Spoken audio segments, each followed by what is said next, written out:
My wife and I, we were asleep, and the police knocked on our door. And the first thing I thought was, what did I do? Why are they here? My name is Vernell Bass, and I lived across the hall from Jeffery Dahmer. The officers told us that we had to evacuate the building, and I saw that, hey, there's a lot of police over in Jeff's apartment. And the first thing I said was, is Jeff okay? And one of the officers said, yeah, that's fine. And I wondered, why did he use that phrase? I could see them taking things out of Jeff's apartment. And the officer said, yeah, 11. I said, 11 what? He said, we found 11 skulls. That was horrible. It was horrible.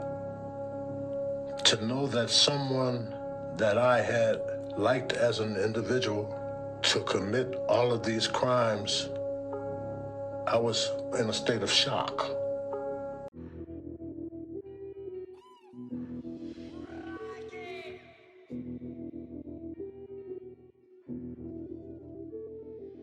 Back to another episode of the Greatly Destined podcast. It's your host, as you know, Uzézi. And today we have a very different episode. We have a very different interview, a very interesting one. A lot of people have been talking about this hype, the Jeffery Dahmer hype. Have you seen the Netflix series? Have you seen the documentary? Jeffery Dahmer. We've been talking about him for 30 years, the infamous serial killer from Milwaukee, Wisconsin, right here in Milwaukee, Wisconsin, the infamous serial killer who was responsible of taking the life of 17 victims. Now, this Netflix series has been quite popular. A lot of people have been talking about it. The documentary that came right after it, quite popular. A lot of people have been talking about it. However, there are some inaccuracies in that Netflix story that we'll like to dissect today. And to help us dissect that story, to help us dissect what we saw on Netflix, is the real neighbor of Jeffery Dahmer 30 years ago, and the author of the book Across the Hall, Mr. Vernell Bass. How you doing, Vernell? Hey, how are you? Thank you for having me. My pleasure, sir. Thank you so much for coming on the show, man. It means a lot to me. Thank you. You're welcome. Your wife is just rubbing it in my face over there, talking about how you guys are enjoying the sun in Florida, and while we're getting right now a blizzard over here. Yeah, a little wet, but it's not cold. It's not cold. Do you ever miss the cold? Oh, no way. He said no way. No way. Well, Vernell, thank you so much for coming on the show. Vernell, you grew up in Milwaukee, Wisconsin, right? That's correct. Okay. And when did you move out to Florida? I moved to Florida in 2019. Gotcha. You were in Milwaukee for 30s, 40 years? I left Milwaukee in 1974, and I returned in 1989. Okay. And 1989. 1989. And when you returned to 1989, where in Milwaukee did you move to? We were living on Sherman and Capitol. Okay. On Sherman and Capitol, right in the corner. The house is still there. Was this before the Oxford Apartments? Yes, well before that, yes. When did you move to the Oxford Apartments? We moved to the Oxford Apartments, I believe, in the summer or the spring of 1990. 1990. What did those apartments look like? Because in the movie, it made it seem like a dump. Was it the ghetto over there? Well, yes, it was more like inner city, lower income people. But the Oxford apartment building, it outshadowed all the rest of them because it was clean, and there was no loitering, none of that. And I've noticed too on a few documentaries, when they refer to that building, they have graffiti on the walls. One even showed rats running through the hallway. Mm-hmm. But it was nothing like that. Why do you think they portrayed it to be that way?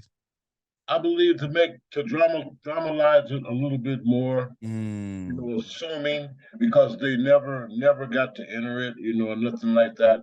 That building was well kept and it was very clean. okay. And when you moved there in 1990, was Dahmer there yet? Yes, he was there. Okay. He was he was there when we moved there. How long had he been staying there? Do you I know? really, yeah, I really can't say how long he had been there.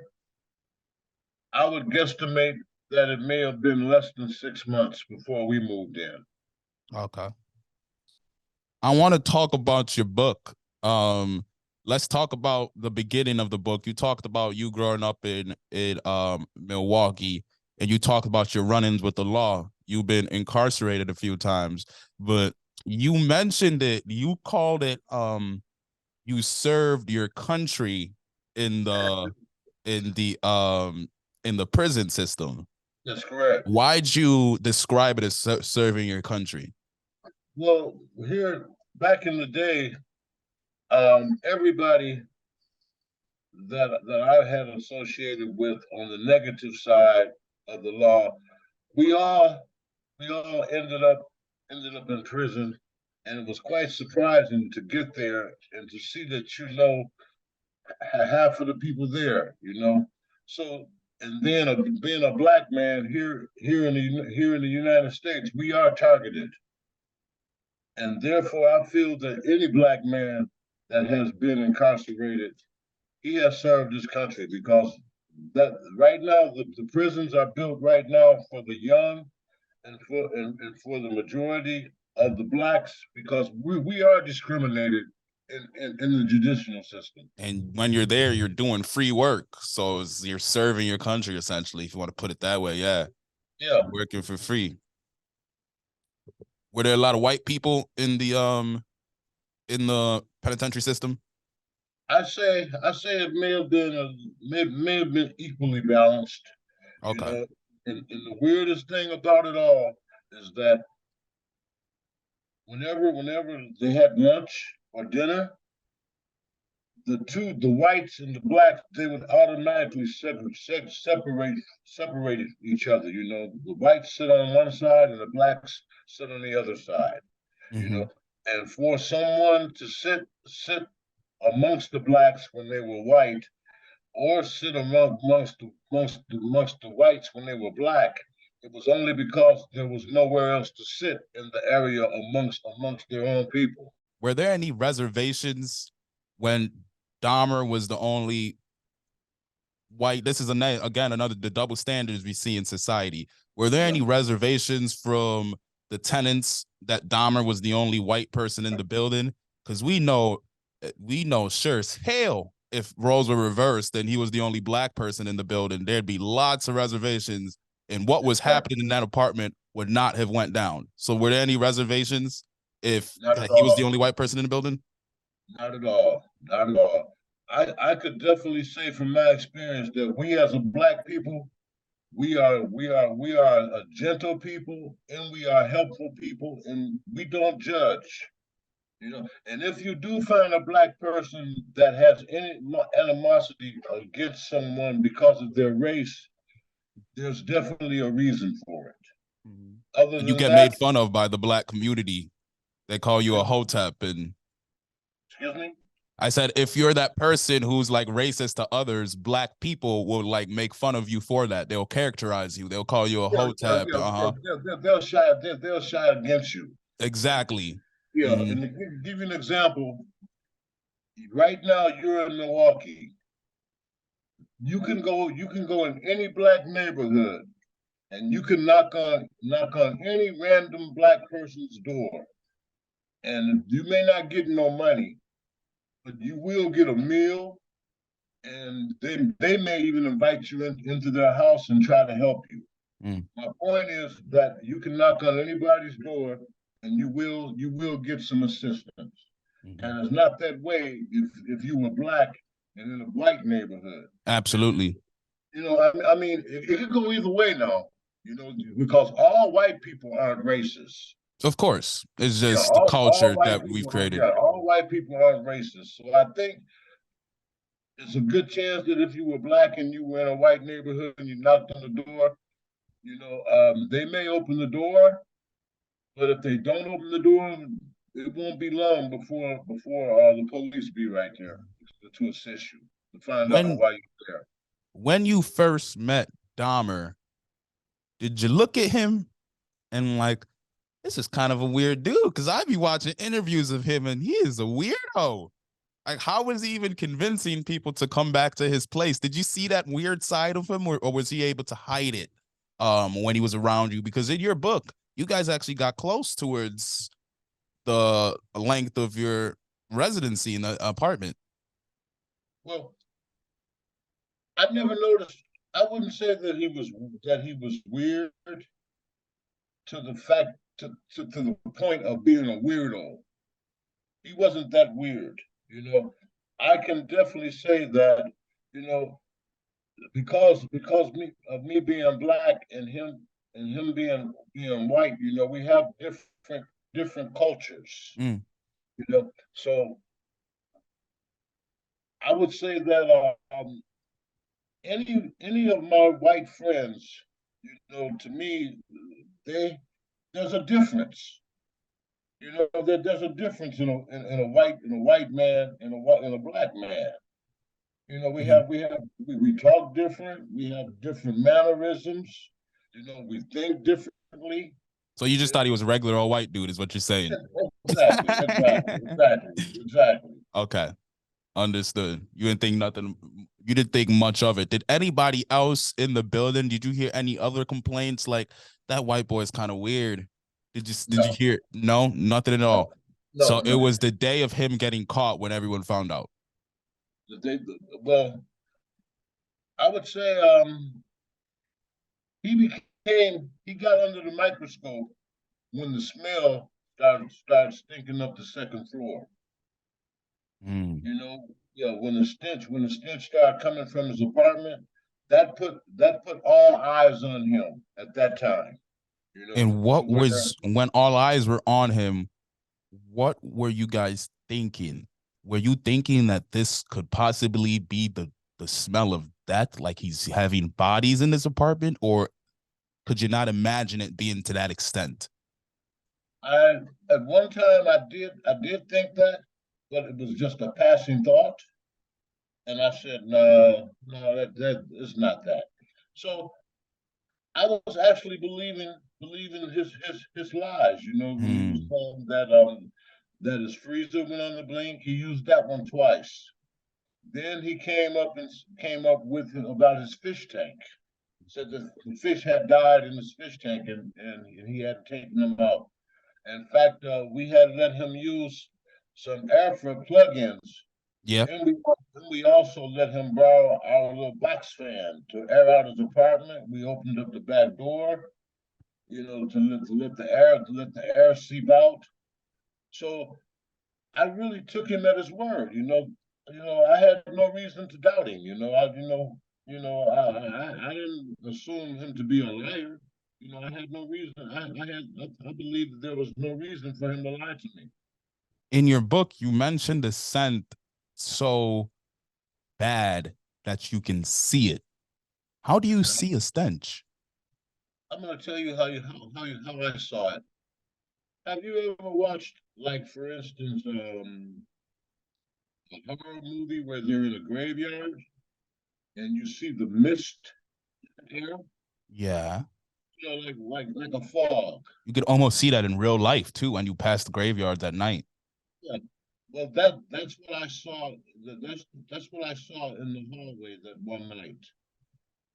So the odor is so bad that it starts to create a fog. That's real. Exactly, exactly. The stench was in the air so bad to where it made my eyes water. How was he able to live in that stench? I believe that he may have been nose blind, thinking that he probably adapted to the smell, Oh, became nose blind to where others can smell it, but he's accustomed to it, so he's you not can't smell it. noticing. Whew. But is it the point of the stench of that so bad so you don't become nose blind to it? Well, if he's living in it, you know, Mm. it's something that he's accustomed to, and he's probably thinking that it's not as bad to him as it would be for him as it would be for another person because he's accustomed to it now. Do you think that all of the killings he wanted it to be a means to an end? Because only an idiot would leave the bodies in your apartment like that. He clearly wasn't an idiot. He was an intelligent dude. Yes, he was. So do you think he wanted to get caught at a certain point of time and he was just like, I'm just gonna do this till I get caught? I think that after he lost his job, and then he had received eviction notices, an eviction notice, and he had lost his job. I think everything just spiraled. He spiraled out of control. He spiraled out of control to where the only way that he would have been stopped was to get caught. And And the I think eviction, I think that when he got caught, I think that he was glad. I really do. he did say he was glad. Yeah, that Yeah, at least he was happy that it came to an end. exactly. Yeah, I agree. Mm-hmm. Who who was the person that pressured the landlord to serve an eviction notice? Was it Glenda Cleveland? There was no Glenda Cleveland. What you mean there was no Glenda Cleveland? That was a fictitious character. You're lying. No, I don't lie. That was a fictitious character. Um, everyone on the second floor. But Glenda Cleveland in real life called the police when he was trying to lure the loud boy into his apartment and when he murdered him that night. That happened on like State Street, around the corner from the apartment building. But Glenda Cleveland never lived next door to Jeffrey Dahmer. I live right across the street from State Street. That's crazy. Yeah, she never lived in that building. Now what would have made for a better movie and more accurate would have been if they would have made Glenda Cleveland my ex-wife Pamela Pamela Bass. Bass. Now if they would have and put her across the hall, then that would have been more accurate. In another documentary that you were in, you talked about, or I saw that your wife was in.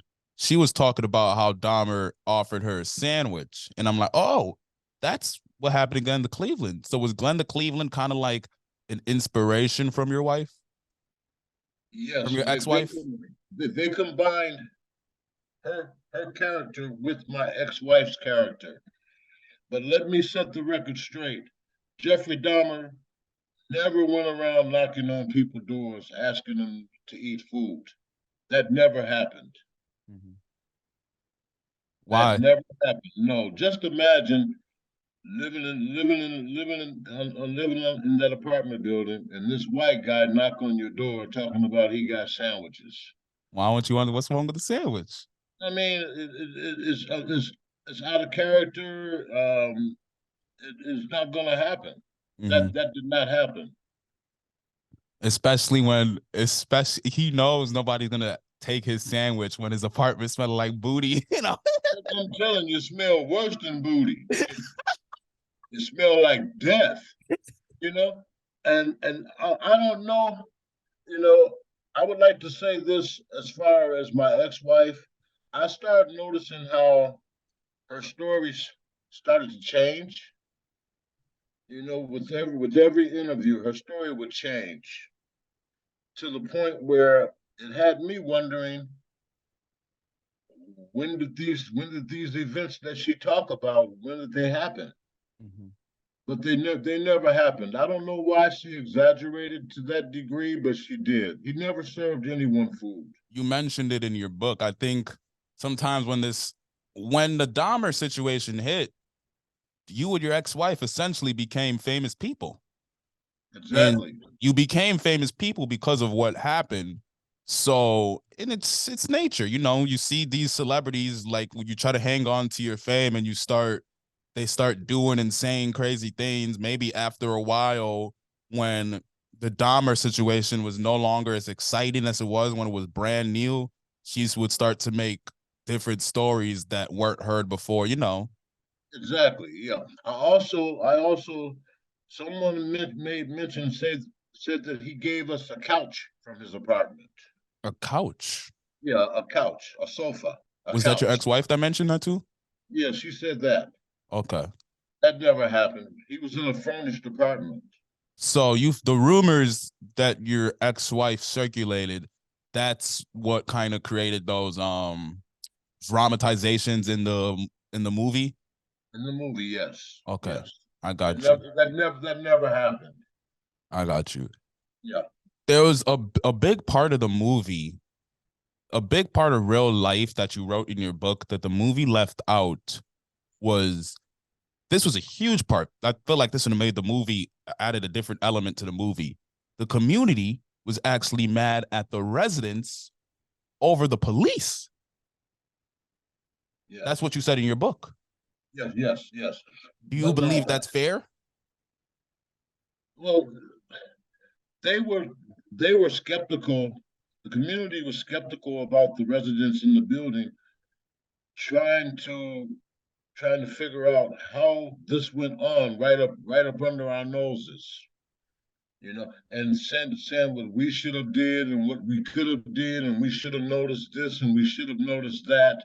You know, but when you're living your own life, the last thing that you're concerned about is what's going on at your neighbor's house, especially if it's behind closed doors. You can only assume by what you hear come out of their mouth, or what you hear going on through the thin walls. Other than that, you have no way of knowing what's going on. And then you have your own life going on, whatever you have going on in your Exactly. own life. So it's very easy for people on the outside looking in. How didn't you know this was going on? Yeah, I didn't think my neighbor was killing 17 people. I'm sorry. Exactly, So exactly. uh-huh. So it's very easy from the outside in Yeah. to In to my book, blame. what happened? We had a radio show from Chicago. They came down the next night, and they did the broadcast from right out of our apartment. And the people, they were they were in Chicago and wherever else that this radio station was broadcasting, where it could be heard, and people were calling in, and they were criticizing the tenants, saying what we should have been aware of, Yeah. which kind of made me feel a little bad.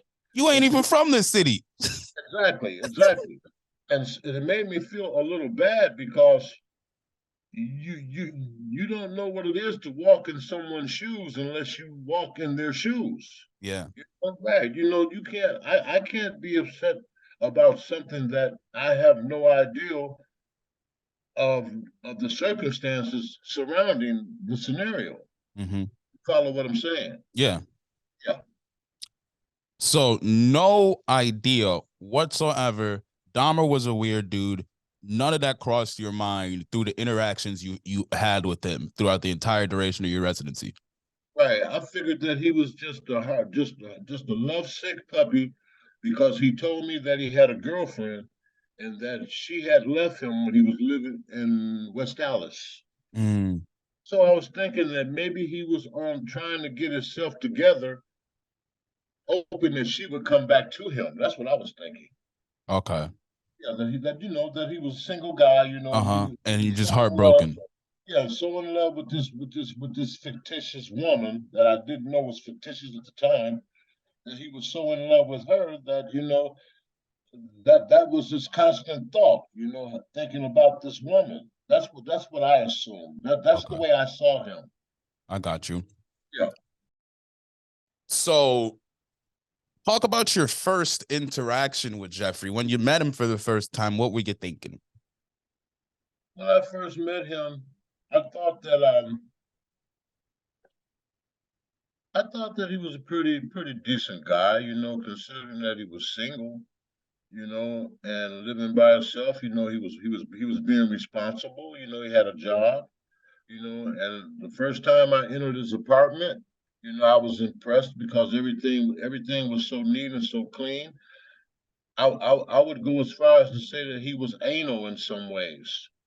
Mm, Because his apartment was very clean. I noticed that in the pictures.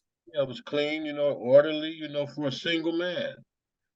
So I've been in a situation where for me being a professional draftsman, where there have been jobs where I was the only man of color in the building, Mm, you know, let alone in the office. Wherever I worked, I was the only black person, working in the office or the building, like I said. mhm, So I knew how to carry myself, and how I wanted to portray myself. And so when I met him, and by him being the only white person in the building, you know, I've been there, being different, I've been there. So mhm. I kind of felt that camaraderie with Exactly. him, feeling having been in his shoes. Mhm. And that goes back to my statement when I said, if it was an entire building full of white people and there was only one black guy, you best believe that all eyes would have been pointing on him. And Oh it's yeah, not necessarily because like all white people are racist. It's just they haven't been in a situation where they have to be around black people. So they don't really know too much about black people. They just know exactly, based off of exactly. what they see. And a lot of Yeah, times they see some of the worst images. So they're like, oh, black guy in the building. We got to make sure he's straight. Everybody keep an eye on him. yeah. But we're we live in their world, so we're very used to them. So it's not strange for white guy living in the building, no big deal. So it's Yeah, not no big deal. strange to us. Uh-huh. Yeah, no big deal. No big deal. I've worked in the places like I just said where I was the only black.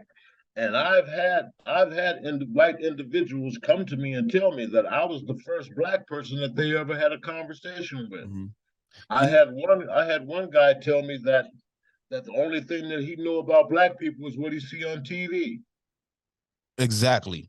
And that's That's the only thing he and that's knows. why a lot of them react the way. And really when it comes down to it, it makes sense, you know. But I bring that up because in the case of Dahmer being the only white person, 9 out of 10 times, black people won't even notice that he's the only white person. They probably won't even care. But They don't. what did make the situation unique and special is that in that situation, 9 out of 10 times, a white person wouldn't be comfortable being the only white person in a building full of black people. Right. So that was very unique in itself that he was comfortable to live in a building full of black people.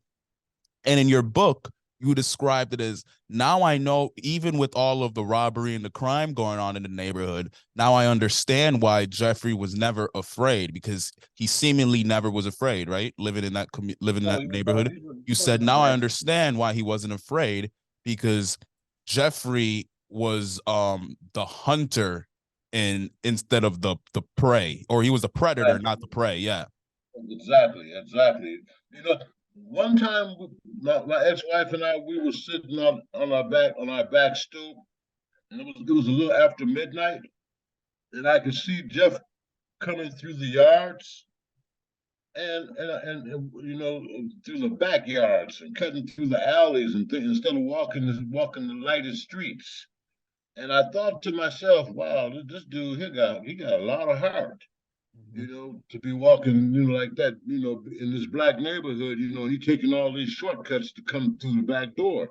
Mm-hmm. But hindsight is 2020. Now I see why.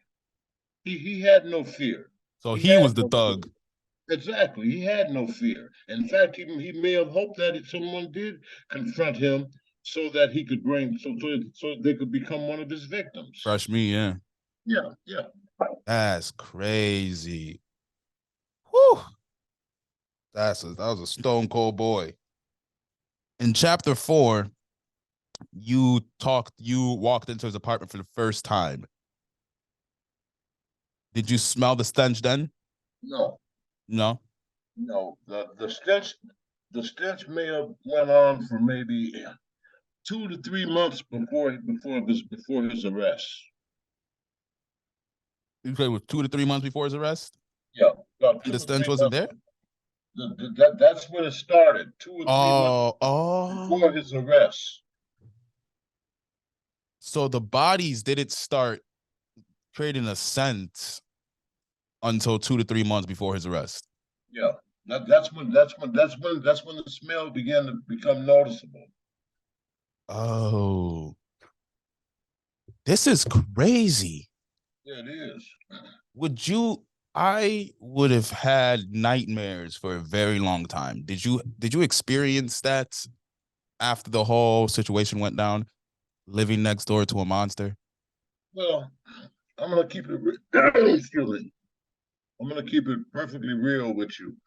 Um, I had I had my ex-wife doing all the talking. You know, I stayed back. You know, and let her have her fame, her 15 minutes of fame.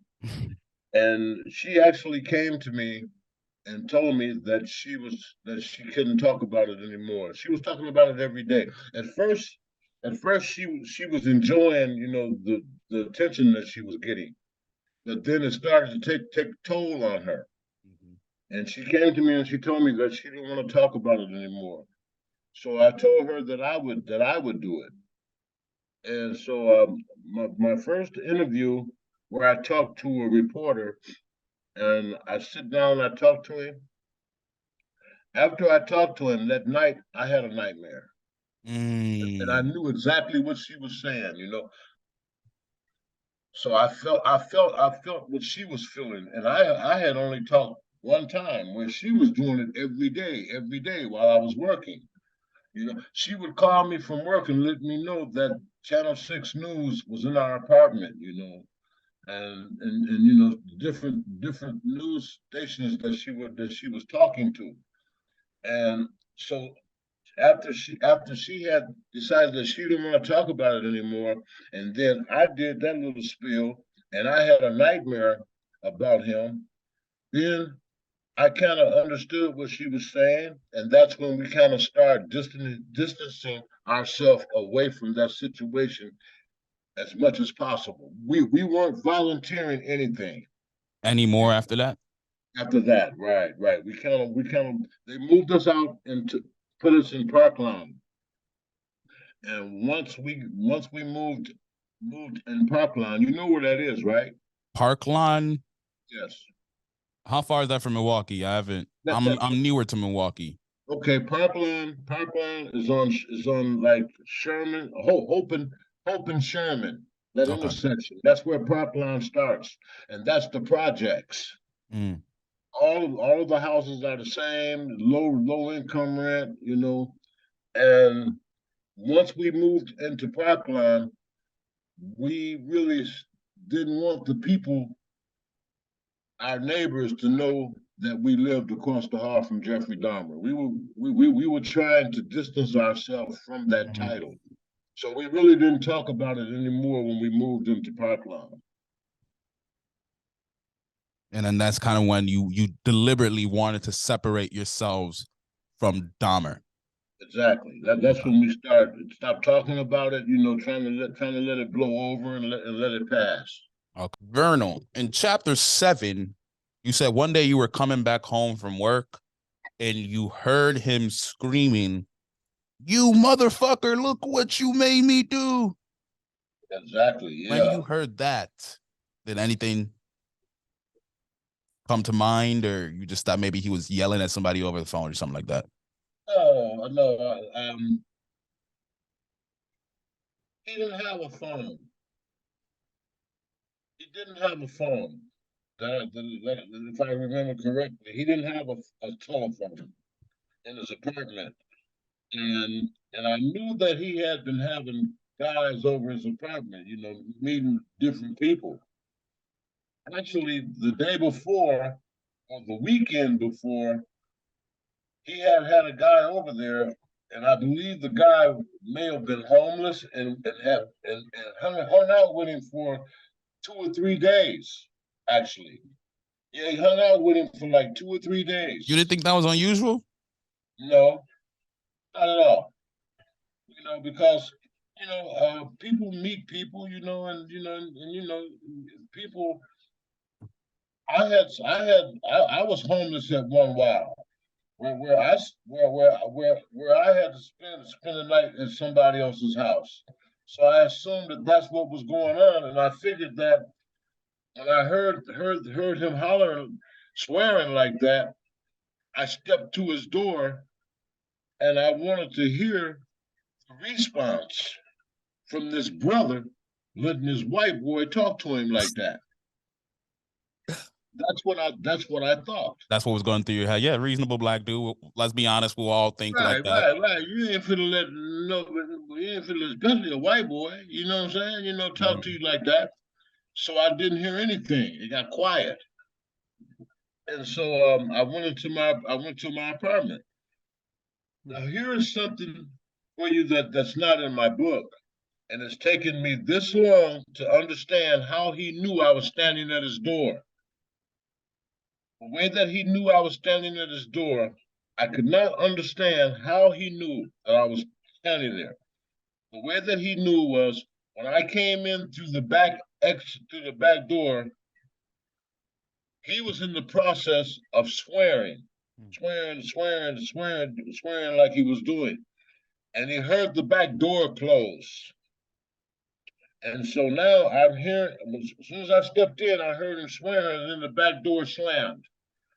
Now he knew my routine.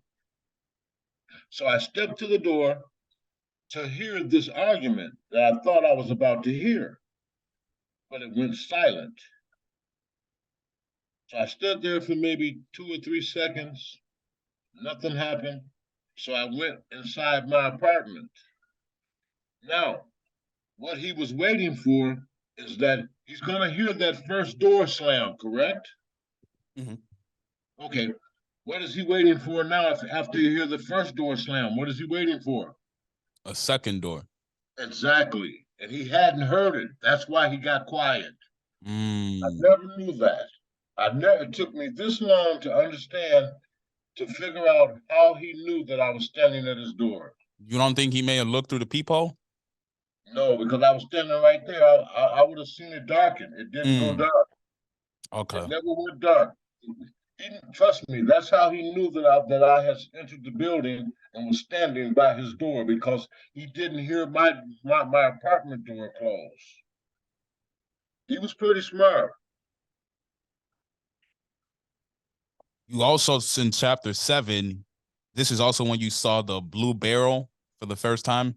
The blue barrel that he had in his room, where he was holding some body parts and he liquefied them with chemicals. Yeah, with the chemicals in it. But when I stepped inside his apartment and I saw that, I asked him, why did he want this?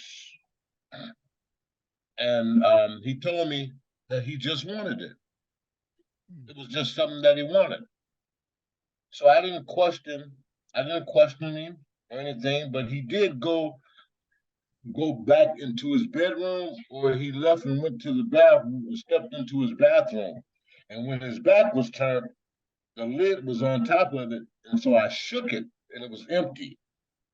So when he came back, we made a joke. I made a joke, and I said, "Well, man, you look real. I bet you look real funny on the bus with this big container." And we started laughing. And that's when he told me that he got it from his job, and he had a cab come and pick him up. He put it in the trunk of the cab, and then drove it home in the cab, and then put it in his apartment. And then there was a documentary. I'm not going to mention the name of the documentary, but they actually had him. No, on that documentary, they actually had him on the bus with that container, sitting behind the bus driver. And that never happened. That was a joke within itself, So you don't think that joke that you made between him, you don't think like it got out anywhere and became a rumor that he was actually on the bus with it? You just think that was a coincidence? That's a good question. I would guess that they just assumed. Because somebody like could have read your book, the producer of the documentary, and if they would have read my book, then yeah, they would have known that he had that he had a cab give him a ride with that. But I guess they assumed that since the bus was his only means of transportation, yeah. that's the way that he got it there. But no, he did not. And I also want to add too that he was so smart to where he would bring everyone in through the back door. Mhm. Never would you see Jeffrey Dahmer coming through the front door with a guest. Never. He would always bring them in through the back. So there will be no witnesses. Exactly. He come in through the back door and he passed one apartment, and the next apartment is his. He's entering in his apartment. Chapter 8, you were woken up in the middle of the night by the police. You said you and your ex-wife didn't hear the knocks at first. No, we did How not. long was everybody out there before you guys came out? I would guess that the crowd at the time were just the people from the building that when they made us evacuate the building. I would say it may have been maybe close to maybe 30 people standing outside when they woke us up, and we realized what was going on. So we had to evacuate the building. That's where you see them bringing everything out of his apartment, coming out of the back door. And all of the tenants, we were all standing right there watching this activity go on in amazement. You were talking about the police officer that was in chapter 8. I remember we had a conversation before this, and you said that was probably the most accurate thing that the movie got, was the police officer who found the bodies, who initially arrested Dahmer. Yeah. That he had a in the movie, he had a very good likeness of the police officer who found the severed head in the fridge. And that's when the officer told me that when he opened up the refrigerator door, he said when he opened the door and saw the severed head, he say he screamed like a bitch. Mm. And after that, he would not go back inside the apartment. Didn't he quit after that? I'm not sure about him because I really didn't follow him, but I do know that it was so horrific that he didn't want to go back inside the apartment. That's why he was standing by the door, keeping us at bay, and he would just go back and converse with the other officers outside in the hall, mm-hmm. and he would come back and stand by me and let me know, and then tell me what information he had just received from the officers when he went to talk to him. That's when the body parts start accumulating. You know, he said we found 7, we found 8, we found 12. You know, all different body parts. You know, all these body parts that start to accumulate, and that's how I got my information while I was sitting there just holding a conversation with that officer. Glenda Cleveland. She was the one who called the police on Dahmer, or she was the one who called the police on Dahmer when they found the loud boy coming out of his apartment. True. In fact, when I was questioned about that, this dude had me so fooled to where I defended him and said I said it didn't happen. I sure did. I told the police that that I didn't believe that had happened because I was not aware of that, and I just couldn't see him doing that. Did you tell the police this before his arrest or after his arrest? After his arrest, and they made mention about that, and I told them that I didn't believe that had happened. And didn't I defended him. In most of the apartment complex, they also didn't believe that happened too, right? Weren't people saying it was a boy who cried wolf? People were saying that it wasn't a true story. Yeah, exactly. I was one of those people. Yeah, I was one of those people that really didn't believe that he had done that. Why do you But think people were? Why do you think people didn't believe it? because he had us cloaked. You know, he had us bamboozled. We was fooled. We had no idea that was going on. Wow. Yeah, I was finding nice clothes in the garbage, in the trash. My wife would. Whenever she go and dump the trash, she was. I found a very nice cashmere sweater that she found in the trash, and I took it and had it. I think I washed it or put it in the cleaners. Anyway, I got it cleaned up, but I never did get to wear it. And I it was never one of his wore it. victims. I never did get to wear it. But then I found out that we were finding these nice clothes because those were his victims' clothes that he Hmm. was throwing in the trash right And behind throw him them. in the trash. That's so stupid. Yeah, he was throwing their clothes right away, throwing away right behind It's them. like he's smart, but like you're so stupid at the same time. How you gonna Yeah, kill someone and throw their clothes in the dumpster in which you where you killed them? yeah, right there. That's what he was doing. You Yeah, don't that's burn what it, he was doing. nothing. Yeah, didn't burn anything. He just threw it away, That's figuring crazy. figuring, figuring that the trash would never be discovered. And to my knowledge, I don't know if they even confiscated the trash or checked the trash, the dumpster. I have no recollection of them doing that. They may have and they may not. I just say I don't have any recollection of it. Can I challenge you on something, sir? Sure. I do want to challenge you on a statement that you made.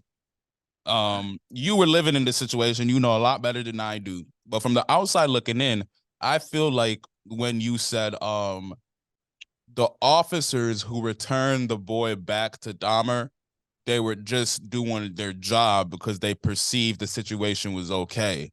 So you wouldn't put them at fault. This was in your book. Maybe I don't have the Yeah. words exactly correct, but you were Yeah. saying that you wouldn't put the officers at fault. Now, Yeah. looking back at it, would you change your mind on that, or you still believe those two officers who returned the Law Boys something Sisyphone, Yeah. Conrad Sisyphone, when he returned them back to Dahmer, they were just doing their job? Do you still believe that? No, I do not. Mm. Now, times change. You know, times change. With that situation, had that occurred at this day and age, it would have been totally different. Where they would have done a little bit more investigating before they returned him back to Dahmer.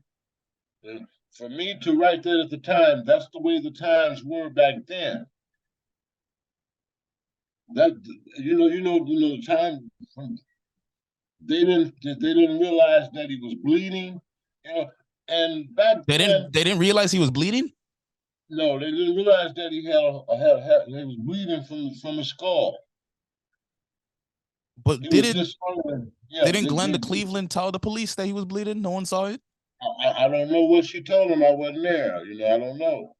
I don't know. When I wrote the book, I hadn't done any research into them returning him to Dahmer. And you know as well as I know, and for all your viewers, when a person is doing their job, depending on the person, but the majority of people, when they go to work, they don't go to work to do as much as they can do. They go there to do as less as they can do, as less as possible. And that's what I meant when I said that officers were just doing their job when they returned him. Ah, That's what I was saying, because they, they probably assumed that it wasn't as dramatic as what it turned out to be, you know. And he was very cunning. He was very cunning to where, quick on his feet. he was a quick thinker. He was very, very quick thinker. And then his mannerism, and then his demeanor and everything, he was totally the opposite of the way that he presented himself.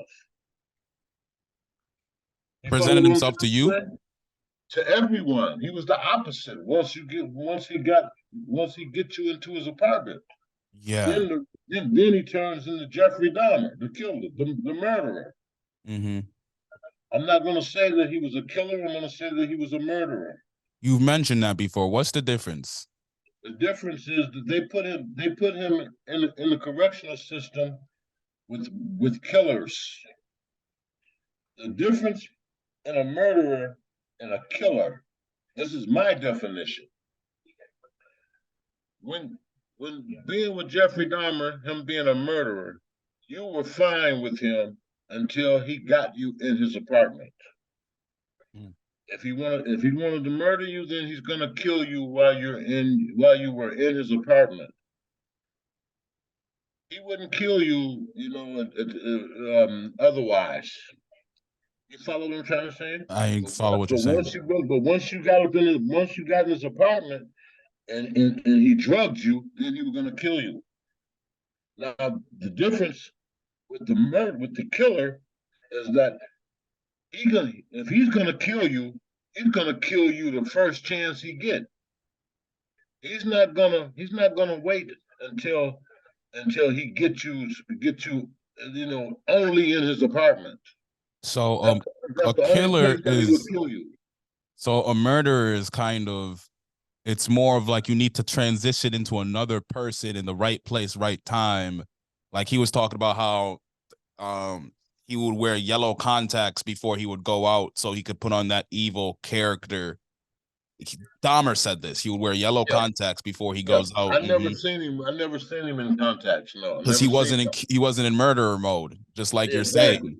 So you have exactly, to turn into a exactly. different person, and you need to be in the right setting. And where he did his work was in his apartment. In So his that's a apartment. murderer. You need to That's transition the to a different. murderer. And a That's the killer is just murderer. like, that's just who I am. I don't care if you know it or not. If you piss me No, off, I'm no, gonna come get you, I don't and I care. want I you to don't know care. it. Yeah, Yeah, he don't care where you are. If he's gonna kill you, he's gonna get you the first opportunity he gets. and He the killer doesn't would have want you to know that. exactly. Hmm. Yeah, yeah. A In murderer would fact, not. Okay. in fact, the guy that killed Jeffrey Dahmer, I did time with him.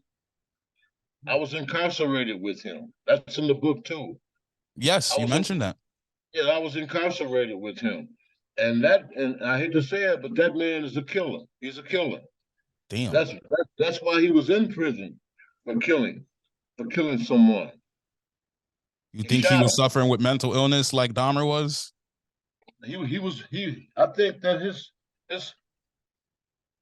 his mental state was way far further than Dahmer's. His problems were more than Dahmer's problems. From what I He saw. wasn't eating people though. No, he wasn't eating people, but he was the type of guy where if you were incarcerated with him, and you could look at him and tell that nobody was home, and it would make and my Um, I would always wonder why did they have him in the general population when the man needed help. See, that's the difference, and I believe that's why Dahmer deserved what he got. He shouldn't have gotten insanity, in my opinion, because if you can control that insanity and put on a face Exactly, for other people, that means you can exactly. control it. So no, you're not Yeah, insane. But yeah, to your point where you said you can look at Carver, the gentleman that killed Dahmer, and tell that nobody was home, that's yeah, insane because you can look at it and see it. Like he yeah. can't even put on a front of sanity. You know what I mean? Exactly. Yeah, So that's that's a true. gentleman True. that should not have been in the public Yeah. population, This this is general this is population. this is the way that I would test someone's sanity. Give them some money and see what they do with that money. Give them $1,000 and just watch and see what they do with that money.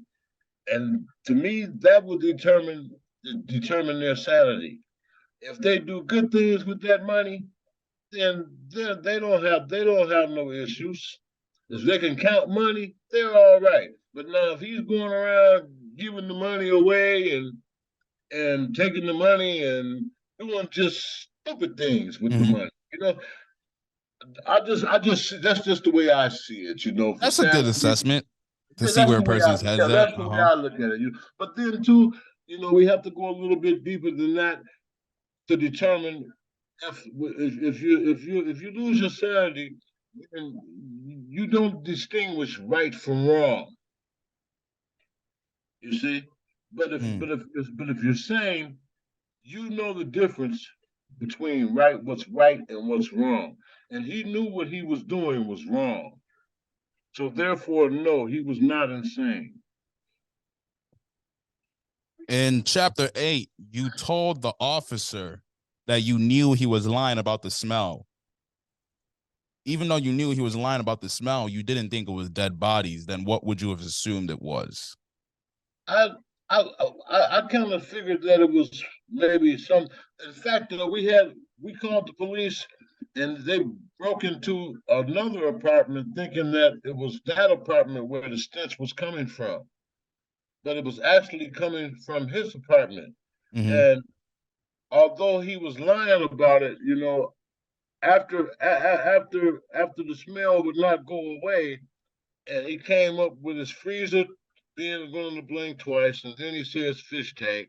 You know, now he's starting to fish for reasons to excuse to justify the smell, and that's when I started to have my doubts about him, and that's when I thought about dead bodies, about him It was killing just a people, passing thought. Yep. a passing thought. A passing thought. That was all. Was it a So passing thought because of our perception of white people? I would say it was a passing thought because of my perception from what I knew about him. Mm. And he always treated me good naturedly. I never saw him angry. Um, he didn't talk much. It was really rare that he would come and initiate a conversation. With me. It would be me initiating the conversation. If I said good morning, he said good morning, and he'll keep going. He wouldn't say, "Well, are you having a good day?" or nothing like that. It would be me that initiated more conversation. It was Yeah. never him, and he would not initiate a conversation with other neighbors inside the building. That's why for him to go around knocking on people's door, talking about, "I got a sandwich for you," that's why that would never happen That would because never he happen would. because that wasn't even Yeah, him. Mhm. that wasn't his style. He wasn't friendly like that. You know, he would only speak if spoken to. But when he was spoken to, he wasn't weird in any way, not socially awkward. He was, some would actually even say he was an engaging, charismatic dude. Yeah, not so much charismatic. I would say that he was more like on a mission. Like he don't have time to talk. Mm. He doesn't have time for small talk because he's late for work. He's got to catch the bus. He's got an excuse for not wanting a lengthy conversation with anyone. But he would never, if someone were to speak to him, he would never not speak. He would never be disrespectful. Exactly. He would never, but you're not going to get much of a conversation because he's on his way doing something. If you get what I'm saying. Mm-hmm. Yeah. You also mentioned that you wondered why Jeff never tried to kill you, and you were grateful for that, and you were thankful to still be alive. Looking back at it, is that still one of your gratitudes in life? Well, right now, I never was fearful for my life when I was in his company. Not at one time. I handled myself pretty well, and whenever I was in his company, it was just man on man. Just talking. There was no reason for we never argued. We never had any misunderstandings, and there was no way that I would let anyone to this day pour me a drink and I didn't see them pour it and I would drink it. That's Yeah. not going to happen, and it wouldn't have happened back then either. I learned the lesson in life early early in life about drinking something that I didn't see that person pour. I had a kid one time bring me toilet water out the toilet. Yeah, Were you able to taste it immediately? no, man, it was the best water I ever drank. I've heard. It was it was nice and I cold. And when I started drinking it, the kids started laughing. I was about maybe 11, and he might have been maybe 8 or 9. And we used to always rebuild each other, play with each other, play tag and stuff. And so it was hot one morning, and I was down by his house with my bike, and I asked him to go inside and give me a glass of water. So he went in the house, he came back out, and it came out. The glass was sweating, sweating and everything. Nice full glass, clear. hmm So I started drinking the water, and when I started drinking the water, he started laughing. I mean, in So theory, isn't it the same water yeah, coming from yeah, this? yeah. If the toilet was clean and all that, yeah, Mm. he didn't bring me no pissy water, It's just the idea of it coming from a toilet is nasty. Excuse me. No. Yeah, so he started laughing, and then when I finished the water, I asked him what was so funny, and he told me, he said it came out the toilet. And so from that day on, I would never drink from anyone. Did you lose any personal relationships because you were close to the Dahmer case? There was this one woman where I worked, and all of this was going on, and they had it on TV and everything. She she was the secretary, and the sight of me, you know, knowing that I lived across the hall from him, I don't know. I guess it scared her. I don't know, but she didn't want they didn't want me talking about it at the office where I worked, and they made it clear that I was not to mention the company by name whenever I was talking to the media. So she was the only person that shied away from me because of me living across the hall from Jeffrey Dahmer. Everyone else, everyone else was fascinated by my story and the fact that I lived across the hall from him, which inspired me to write the book. Yeah. Because you got people asking you all the time, like, what was your experience like? What was your experience like? But if you just put it in a book, there's all the answers for you right there.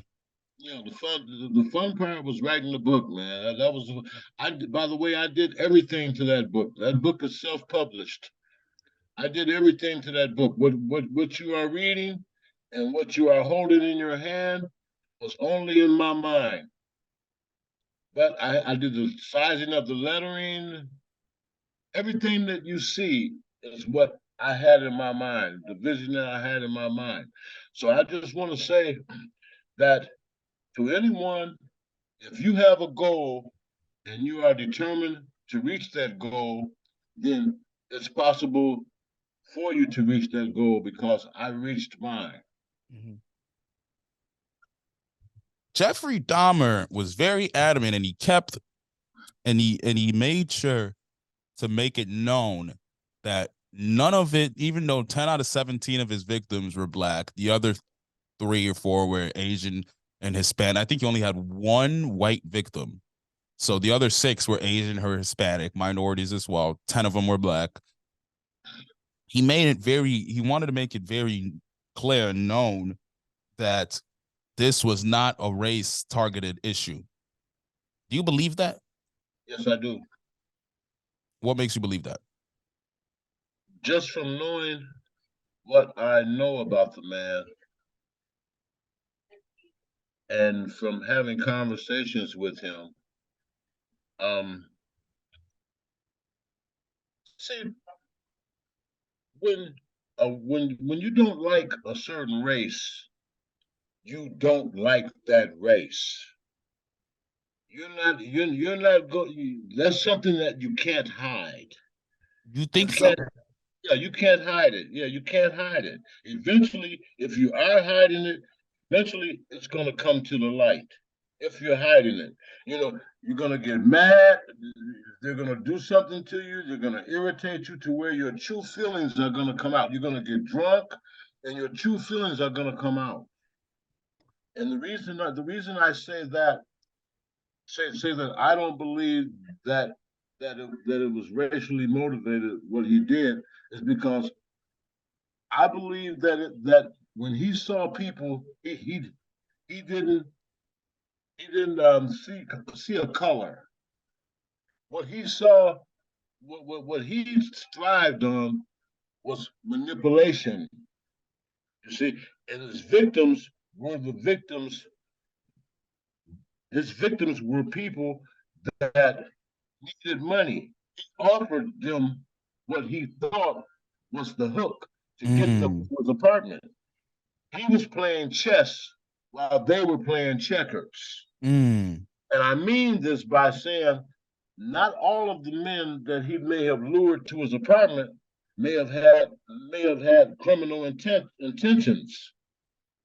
But by him being a white male, they may have seen him as being a mark mm. to where if he offered them $50 to come to the apartment for whatever be the reason, to take a photo or whatever the reason, he offered them $50. They they they wouldn't do that if it was for free. The $50 was the lure.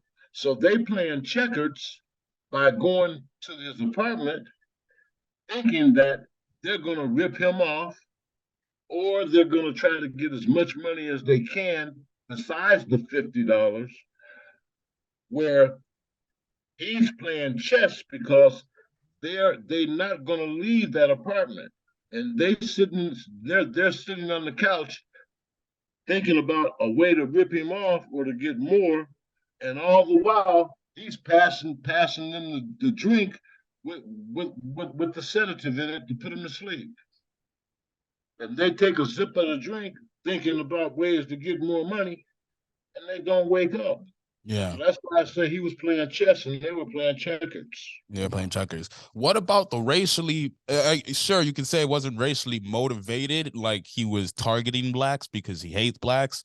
But do you think he was It was racially exploitative, as in he knows the black community is generally underserved, underprotected. So if he lives in the black community and if he's committing these crimes, these heinous crimes in the black community, it's easier to get away with. So you got 17 missing people. They're all minorities, gay minorities on top of that. Yeah. People believe that he was under the impression that the police won't be seeking them out as much as if they were 17 straight white girls or straight white males gone missing. And that's what he was taking advantage of. Do you believe that? Yeah, I do. I do it to a certain degree. Yes, yes, I do. But I also want to say that I don't think that it was so much based on the color of their skin. I'll repeat that. I think that they were vulnerable. They were vulnerable to what he was saying. You know, and they needed whatever his lure was to get them there. The money, the pretense of having sex, whatever it was, that was the lure. It wasn't so much that the color of their skin or if they were going to be missed or if anybody would look for them or anything like that. I don't think he cared about that. I don't Mm-hmm. think he was thinking that far ahead. That's what I think. I think that he was after these people because they were vulnerable to what his spill was. Vernell, Mhm. Vernell, to wrap this up, let me ask you this last question right here. To wrap this up, I want to ask you a question about the quote you ended your book with, and I want you to explain that in your words, what you meant by that. You said, truthfully, I preferably, completely, totally, in no way, understandably, and without a doubt have any desire to give not only one, but I don't give two shits about who lives across the hall. What did you mean by that when you ended your book that way? Yeah.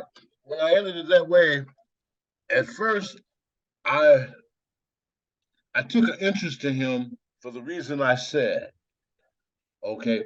I took a liking to him because he was a single white guy and I related to being the only one, only species in the area where I worked, being the only black man. So I agree with that.